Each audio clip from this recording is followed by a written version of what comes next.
এলা আর বিক্রমকে একসঙ্গে নাচতে দেখে অদ্ভুত কাণ্ড করলো গোরা। এলাকে নিজের কাছে টেনে নিয়ে বলল, তুমি শুধুমাত্র আমার। হ্যাঁ বন্ধুরা, এমনটাই দেখা যাবে। তাই সম্পূর্ণ জানতে ভিডিওটিতে লাইক দিয়ে চ্যানেলটি সাবস্ক্রাইব করে দেখতে থাকুন।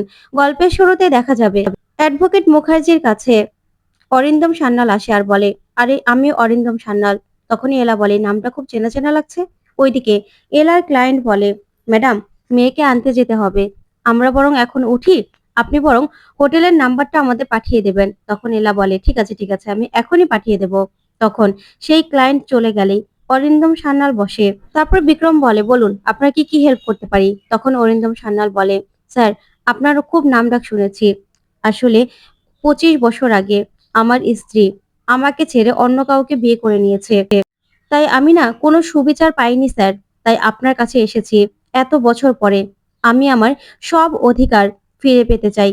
আমার স্ত্রী এবং সন্তানকেও ফিরে পেতে চাই। তখনই দেখা যাবে বিক্রম বলে, আচ্ছা ঠিক আছে, আমার সেক্রেটারির কাছে আপনি সম্পূর্ণ ডিটেলস বলে যান, আমি আপনার সঙ্গে দেখা করব। ওইদিকে এলা মনে মনে বলে, এই লোকটাকে আমার চেনা চেনা লাগছে কেন, বুঝতে পারছি না কোথায় দেখেছি। কিন্তু এলা কিছুতেই মনে করতে পারছে না যে এই লোকটাকে এলা কোথায় দেখেছিল। এই নিয়ে ভাবতে থাকে এলা। অন্যদিকে দেখা যাবে নেহার বন্ধুরা চলে আসে। তখন নেহা বলে, কি রে, এত সময় নিলি কেন। ওইদিকে মামুনি চিন্তা করতে থাকে 25 লাখ টাকা কিভাবে জোগাড় করবে, না হলে তো পুরনো অতীত সামনে চলে আসবে। এদিকে আলিয়া নেহাকে বলে, নেহা, ওইদিকে মৈনাক জেলে, আর তুমি কিনা পার্টি করছো। তখনই নেহা বলে, দেখো না এই পার্টিতে এলাকে কিভাবে আমি সবার সামনে অপদস্থ করি। তখন আলিয়া বলে, কি করে। তখন নেহা বলে, দেখোই তুমি। তারপরে দেখা যাবে আলিয়ার সঙ্গে পরিচয় করিয়ে দেয় নেহার বন্ধুদের নেহা। ওইদিকে গোরা তখনই নিচে নেমে আসে, আর নিচে নেমে এসেই মদ খেতে থাকে। তখন দেখা যাবে এলা নেহার বন্ধুদের জন্য খাবার নিয়ে আসে। তখন নেহা বলে, এ মা, এত তেল চিটচিটে এসব খাবার না আমার বন্ধুরা খায় না। যাও, আমার বন্ধুদের জন্য তুমি স্যান্ডউইচ বানিয়ে নিয়ে এসো। তখন এলা বলে, শুনুন নেহা ম্যাডাম, আমি না এই বাড়ির সার্ভেন্ট নই, আপনার দরকার হলে আপনি বানিয়ে নিয়ে আসুন না। এই বলে চলে যেতে লাগলে গোরা এলাকে ধরে আর বলে, কোথায় গিয়েছিলেন আপনি সারাদিন। তখনই এলা বলে, পার্সোনাল কাজ ছিল।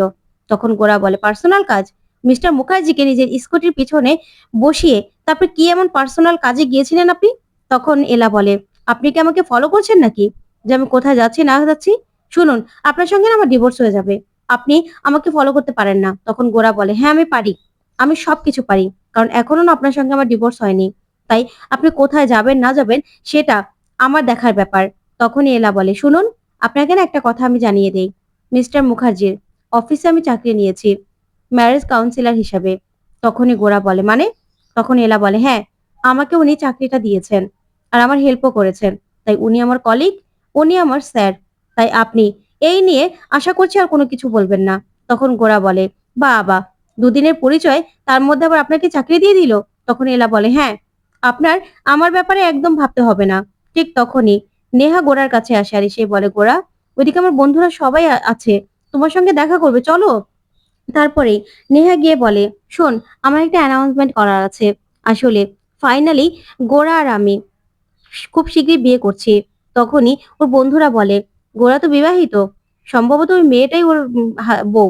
তখনই নেহা বলে, হ্যাঁ বিবাহিত ছিল, খুব তাড়াতাড়ি ওরা সেপারেট হয়ে যাবে, খুব তাড়াতাড়ি ওদের ডিভোর্স হয়ে যাবে। তখনই দাদু আসে আর এসেই বলে, হ্যাঁ, খুব তাড়াতাড়ি আমার গোরা দাদু ভাইয়ের সঙ্গে এলা মায়ের ডিভোর্স হয়ে যাবে। তারপর গোরা দাদু ভাইয়ের পছন্দের মেয়ের সঙ্গে আমরা বিয়ে দেব। তার আগে নববর্ষের খুশিতে আমার বাড়ির সবাইকে আমি গিফট দেই। তখনই দাদু সবাইকে সবাই গিফট দেয়। তারপরে দেখা যাবে এলার জন্য যে গিফটটা আনে, সেই গিফটটা নেহা বলে, এটা আমার জন্য এনেছেন না দাদু। তখনই গোরা বলে, না, ওটা এলার জন্য। তাই এলার জন্য যেটা এনেছে সেটা অন্য কাউ ডিজার্ভ করে না, অন্য কাউকে দেবে না দাদু। তখনই দেখা যাবে এলা বলে, কারো কোনো কিছু আমি কেড়ে নিতে চাই না, আর কারো কাছ থেকে কোনো উপহারও আশা করছি না। এই বলে দাদুকে প্রণাম করে। তখন দাদু এলাকে গিফটটা দিলেই এলা নেহাকে বলে, শুনুন, আর কদিন পরেই তো আমি এ বাড়ি থেকে চলে যাব, এই গিফটটা না রাখা থাকবে। তখন এবারে বড় বউয়ের হাতে আমি এই গিফটটা তুলে দিয়ে যাব, আপনি চিন্তা করবেন না। তখন এই কথা শুনে নেহা তাকিয়ে থাকে। তখনই দাদু ভাই বলে, হ্যাঁ, এলামাকে আমি খুব পছন্দ করে আমার দাদু ভাইয়ের জন্য এ বাড়িতে বউ করে এনেছিলাম। তাই এলামায়ের দায়িত্ব আমার। তাই এলামাকেও আমি একটা সুপাত্রের কাছে তুলে দেব।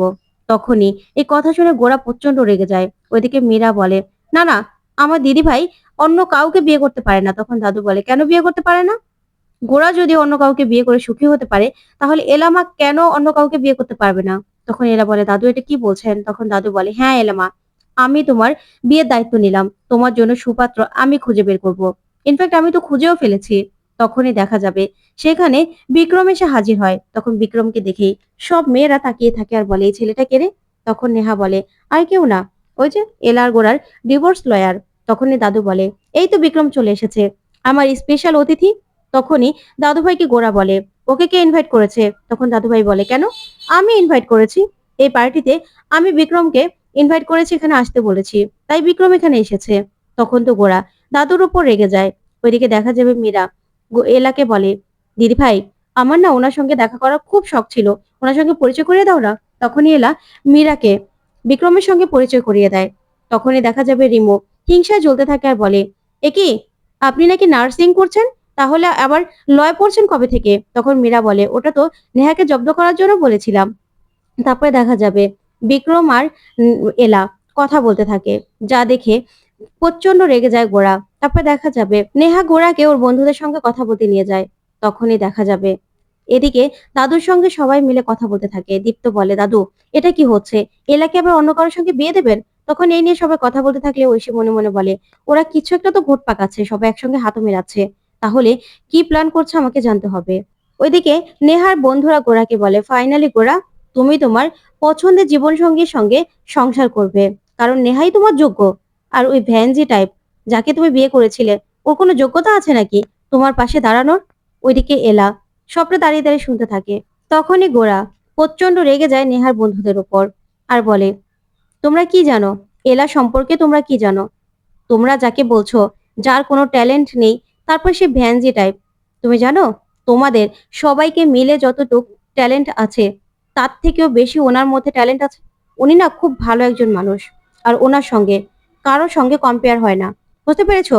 তখনই গোরার মুখে এলার এত প্রশংসা শুনে সবাই অবাক হয়ে তাকিয়ে থাকে। ওইদিকে গোরা বলে, আর কোনোদিনও এলা সম্পর্কে কোনো কথা যেন না শুনি। তখন নেহা বলে, গোরা, তুমি আমার বন্ধুদেরকে এইভাবে অপমান করতে পারো না। তখন গোরা নেহাকে বলে, শোনো নেহা, দাদু যতই বলুক না কেন, আমি শুধু এলার কাছে এটা প্রমাণ করতে চাই যে এলাকে আমি ভালোবাসি না, সেই জন্য আমি এই নাটকগুলো করছি, কিন্তু তোমার সঙ্গে কিন্তু আমার বিয়ে হবে না, কোনো বিয়েটি আমি করছি না। আমার ওয়াইফ এলা ছিল আর এলা থাকবে, তাই এসব কথা আমার সামনে একদম বলবে না। এই বলে গোরা চলে যেতে লাগলেই তখনই বিক্রম এসে আবার নেহার বন্ধুদেরকে বলে, আপনারা যাকে ভ্যানজি বলছেন না, যাকে বলছেন দেখতে একটু সুন্দর না, আমার মনে হচ্ছে কি জানেন, এখানে সবার থেকে এলাই সব থেকে সুন্দর। তখন এই কথা শুনে গোরা চমকে যায়। তখনই বিক্রম বলে, হ্যাঁ তার মধ্যে অনেক ভালো ভালো গুণ আছে। তখন গোরা বলে, তাই নাকি? এ দুদিনেই তো দেখছি আপনি এলা সম্পর্কে অনেক জেনে গেছেন। তখন বিক্রম বলে, হ্যাঁ এতটুকু তো আমাকে জানতেই হতো, আর এই মানুষটার সম্পর্কে আমি জানবো না? তখনই গোরা হিংসায় আরো জ্বলতে থাকে। তখন দেখা যাবে নেহা বলে, যাক ফাইনালি কারো কাছে তো অন্তত এলা সুন্দর হলো। তারপরে নেহা গোরাকে বলে, এলা কিন্তু আমাদের দিকে তাকিয়ে আছে, প্লিজ, এলা কিন্তু না হলে বুঝে যাবে যে তুমি নাটক করছো। তারপরে নেহা মিউজিক অন করতে বলে। তারপরে লাইট অফ করে মিউজিক অন হলেই নেহা গোরার সঙ্গে নাচ করতে থাকে। ওইদিকে এলা দাঁড়িয়ে দাঁড়িয়ে সবটা দেখতে থাকে। তখনই বিক্রম এলার দিকে হাত বাড়িয়ে দেয়। তখন এলা প্রথম রিফিউজ করলেও পরে আর কোনোভাবেই না করে না। বিক্রমের সঙ্গে এলাও নাচ করতে থাকে। এদিকে সবাই নাচ করছে। তখনই মীরা রিমুকে বলে, আচ্ছা কি হচ্ছে আমি তো কিছু বুঝতে পারছি না, দিদি ভাই আর জামাইবাবুকে এক করবো কি করে আমরা? তখন রিমু বলে, সব হবে। ওইদিকে ঐশী ক্রিশকে বলতে থাকে, বলো না তোমরা কি প্ল্যান করছিলে দিদি ভাই আর জামাইবাবুকে এক করার জন্য? তখন ক্রিশ কোনোভাবে কিচ্ছু বলে না। এদিকে দেখা যাবে নাচ করতে করতে গোরা আর এলা কাছাকাছি চলে আসে। তখনই এলাকে চেপে ধরে গোরা। তখন এলা বলে, ছাড়ুন আমাকে। তখন গোরা বলে, কেন? আপনি আমার স্ত্রী, আমার সঙ্গে নাচতে আপনার সমস্যা হচ্ছে না? আর অন্য কারোর সঙ্গে যে নাচছেন সেটা তো সমস্যা হচ্ছে না? ওইদিকে দাদু ভীষণ খুশি হয়ে যায় আর বলে, লেগেছে লেগেছে আগুন, আমার দাদু ভাইয়ের মনের মধ্যে আগুন জ্বলে গেছে। ওইদিকে গোরা বলে, শুনুন আপনি শুধু আমার।